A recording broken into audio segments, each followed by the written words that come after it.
ગુજરાતની એક એવી પવિત્ર ભૂમિ છે કે જે ભૂમિમાં અનેક સંતો થઈ ગયા છે, જેમનું ખાલી નામ પણ બોલીએ તો પણ મનમાં શાંતિ થાય। મારે પણ આજે એક એવા જ સંતની વાત કરવી છે કે જેમને રાષ્ટ્રીય સંતનું બિરુદ મળેલ છે, જેમને ભક્તિના પંથની સાથે સાથે દેશની સેવા પણ કરેલી છે।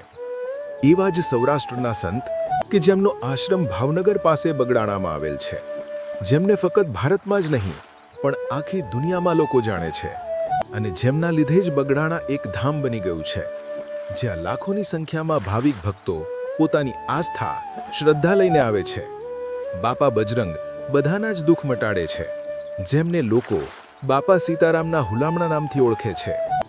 મિત્રો, આપણે બજરંગદાસ બાપાના જીવન ઉપર આખી એક વિડીયોની સિરીઝ બનાવવાની છે, તો આગળ અમારી સાથે જોડાયેલા રહો। વિડીયોને લાઈક કરી અને કમેન્ટમાં બાપા સીતારામ અવશ્ય લખજો। ઈસવીસન 1906 ચોક્કસ તારીખની માહિતી નથી નું વર્ષ હતું। ભાવનગરના અધેવાડા ગામમાં હિરદાસજી અને શિવકુંવરબા નામે રામાનંદી કુટુંબ રહેતું હતું। શિવકુંવરબા સગર્ભા હતા ત્યારે તેઓ પિયર જતા હતા અને રસ્તામાં તેમને પ્રસવની પીડા ઉપડી। ત્યાં બાજુમાં જ ઝાંઝરિયા હનુમાનજીનું મંદિર હતું। આજુબાજુની બહેનો એમને લઈને મંદિરની ઝૂંપડીમાં લઈ ગયા અને મંદિરમાં હનુમાનજીની આરતીના ઝાલર રણકવા માંડ્યા અને એવા શુભ દિયે એક બાળકનો જન્મ થયો। રામાનંદી સાધુ હોવાને કારણે નામ રાખ્યું ભક્તિરામ। નાનપણથી જ ભક્તિરામના મનમાં માતા પિતાના સંસ્કાર હતા।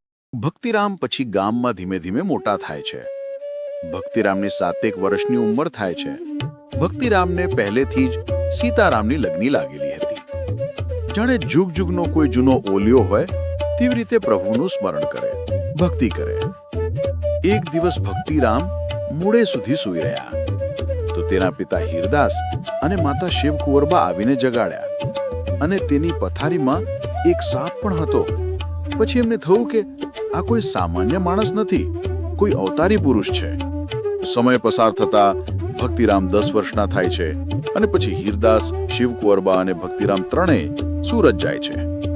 સુરત સાવરિયા શેરીમાં રહે છે અને ત્યાં લક્ષ્મીનારાયણ મંદિરની પૂજા કરે છે અને ત્યાં જ રહે છે।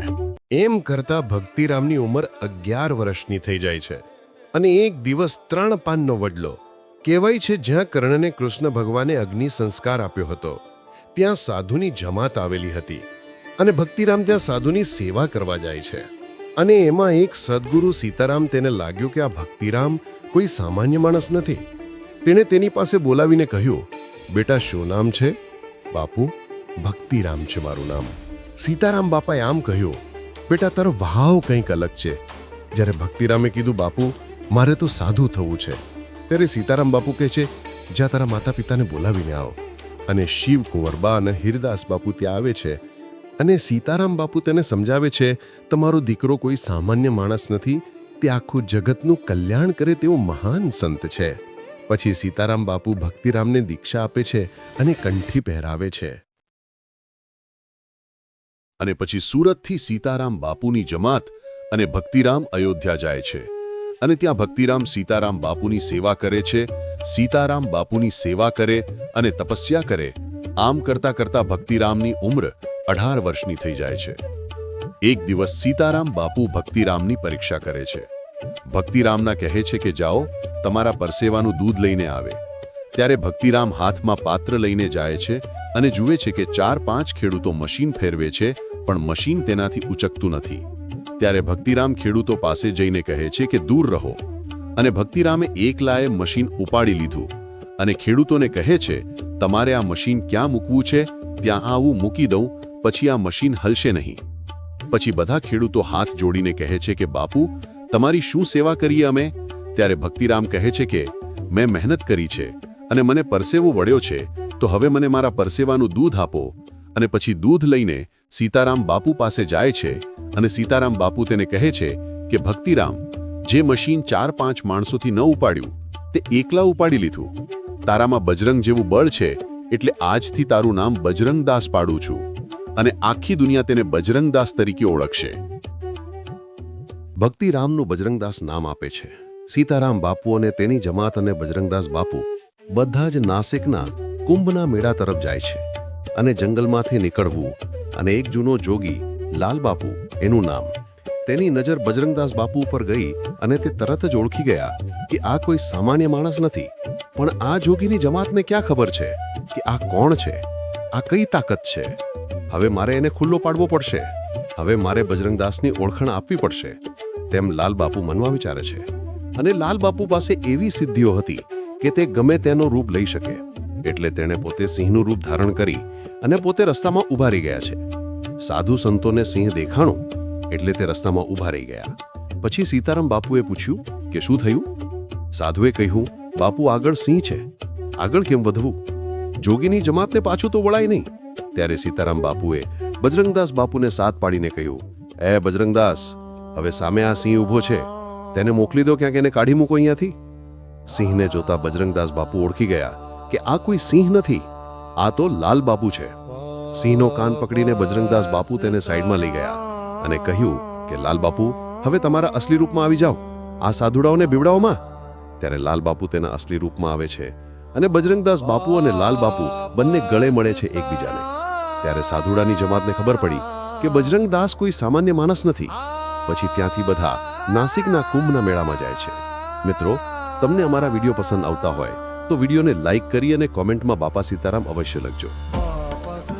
સીતારામ બાપુ, બજરંગદાસ બાપુ અને સાધુની આખી જમાત કુંભના મેળામાં સ્નાન કર્યું અને પછી આખી જમાત અયોધ્યા જવા પાછી ફરી. રસ્તામાં મુંબઈ આવ્યું અને ઉનાળાના દિવસો હતા અને તેમાંય બપોરનો સમય હતો. સાધુની જમાત ખૂબ તરસ લાગી, પણ ત્યાં આજુબાજુમાં ક્યાંય મીઠું પાણી ન હતું. બજરંગદાસ બાપાના ગુરુ આજ્ઞા થતા બજરંગદાસ બાપા સમુદ્ર કિનારે પહોંચ્યા અને કિનારા ઉપર બેસી અને સીતારામ સીતારામ સીતારામ કરતા કરતા ત્યાં વીરડો ગાળવા માંડ્યા. અને જોતા જોતા વીરડામાં પાણી આવવા લાગ્યું અને તે પાણી પહેલા ખોબો ભરીને રામચંદ્ર ભગવાનને અર્પણ કર્યું અને પોતે પીધું. પાણી ટોપરા જેવું મીઠું હતું અને એક કમંડળ ભરી અને સીતારામ બાપુને આપ્યું. પછી સાધુની જમાતે પાણી પીધું ને પછી સીતારામ બાપુએ બજરંગદાસ બાપુને કહ્યું કે હવે તમે જનસેવા કરો. અને પછી બજરંગદાસ બાપા સીતારામ બાપુને કહે છે કે બાપુ, તમે મારી પાસે ગુરુદક્ષિણા રૂપે કંઈ માંગો. ત્યારે સીતારામ બાપુ કહે છે કે બજરંગદાસ, તમારી અમી દ્રષ્ટિ અમારા ઉપર છે, હવે તમે મારી પાસે કંઈ માંગો. ત્યારે બજરંગદાસ બાપા માંગે છે કે મારે રોમે રોમે રામના નામનું સ્મરણ થાય એવું વરદાન આપો મને. ત્યારે સીતારામ બાપુએ તથાસ્તુ કહ્યું અને બજરંગદાસ બાપા ત્યાંથી છૂટા પડે છે. મિત્રો, તમને અમારા વિડીયો પસંદ આવતા હોય તો વિડીયોને લાઈક કરી કોમેન્ટમાં બાપા સીતારામ અવશ્ય લખજો. જમાતમાંથી છૂટા પડ્યા પછી બાપુ સુરત તરફ પાછા આવ્યા. બાપા આજે સુરતની આજુબાજુના વિસ્તારમાં હતા ત્યાં એક બનાવ બન્યો હતો. સોનગઢ વ્યારા પાસે એક ગામ પાસે નદી કિનારે વૃક્ષો અને મંદિર હતું. ત્યાં મેલી વિદ્યાનો જાણકાર એક ચમત્કારી બાવો રહે. તે જગ્યાએ કોઈ સાધુ રોકાય તે તેને ગમતું નહીં. તે મેલા બાવાના મુકામથી થોડે દૂર બજરંગદાસ બાપાએ આસન જમાવ્યું. બીજા બધા સાધુઓ આ બાવાને માન આપે, સન્માન આપે, પણ બજરંગદાસ બાપા તો તેની મસ્તીમાં હરિભજન કરે. એ આ મેલા બાવાને ખટકવા લાગ્યું અને બજરંગદાસ બાપાને પાઠ ભણાવવાની ધમકી આપે. બજરંગદાસ બાપા ખીજાઈ ગયા અને બાવાને કહ્યું, તારાથી થાય તે કરી લેજે. અને મેલા બાવાએ કહ્યું, આજે બપોરે તું જોઈ લેજે મારી માયા, પછી તારું મગજ ઠેકાણે આવશે. બપોરનું ટાણું થયું. 3 વાગતા બાપાને તાવ ચડવા લાગ્યો. તાવ વધતો જ ગયો. બાપાના આંખે અંધારા પથરાવા લાગ્યા. આંખે દેખાવાનું બંધ થઈ ગયું અને આ આજુબાજુમાં ભૂતળાઓ બાપાના દેખાવા લાગ્યા. રાડો, ભડકા અને સીસો બાપાને સંભળાવા મળી. બાપાએ હનુમાન ચાલીસાનો પાઠ કરવાનું ચાલુ કર્યું. એટલી જ વારમાં પ્રકાશ થયો અને હનુમાનજીનો બાપાને આભાસ થયો. ભૂતળાઓ પ્રકાશથી ગાયબ થઈ ગયા અને બજરંગદાસ બાપાના તાવ પણ ઉતરી ગયો અને બજરંગદાસ બાપા પાછા તંદુરસ્ત થઈ ગયા. આ બધું જોઈને મેલો બાવો બી ગયો અને બજરંગદાસ બાપાને પ્રણામ કરવા લાગ્યો અને બજરંગદાસ બાપા પાસે માફી માંગી. અને બજરંગદાસ બાપાએ કહ્યું, સિદ્ધિ મેળવ્યા પછી આવા પ્રયોગ કરવા કરતા પ્રભુ ભજન અને ભક્તિમાં સમય આપો. મિત્રો, વિડીયો તમને પસંદ આવ્યો હોય તો લાઈક કરી કોમેન્ટમાં બાપા સીતારામ અવશ્ય લખજો.